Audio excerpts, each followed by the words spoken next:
दूल्हा के पापा धन लोभिहन गे माई। दूल्हा के पापा धन लोभिहन गे माई। कुरसी बैठाल तिलक मंगलन गे माई। कुरसी बैठाल तिलक मंगलन गे माई। बेटी के पापा धन सेठन गे माई। बेटी के पापा धन सेठन गे माई। कुरसी बैठाल रुपया गिनलन गे माई। कुरसी बैठाल रुपया गिनलन गे माई। चौका बैठाल दुल्हा रोवथिन गे माई। चौका बैठाल दुल्हा रोवथिन गे माई।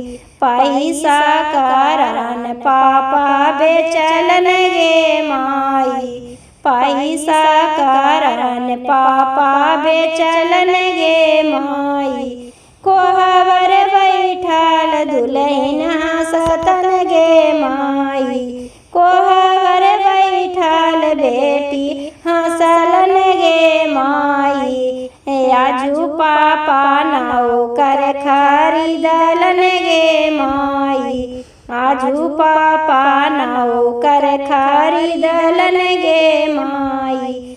बेटा के दादा धन लोभिहन गे माई। दूल्हा के चाचा धन लोभिहन गे माई। कुरसी बैठाल तिलक मंगलन गे माई। कुरसी बैठाल तिलक मंगलन गे माई। बेटी के चाचा धन सेठन गे माई। इस वीडियो को देखने के लिए बहुत बहुत धन्यवाद। अगर आपको मेरे गीत संगीत के वीडियो पसंद आते हैं तो चैनल को सब्सक्राइब, वीडियो को लाइक और शेयर जरूर करें।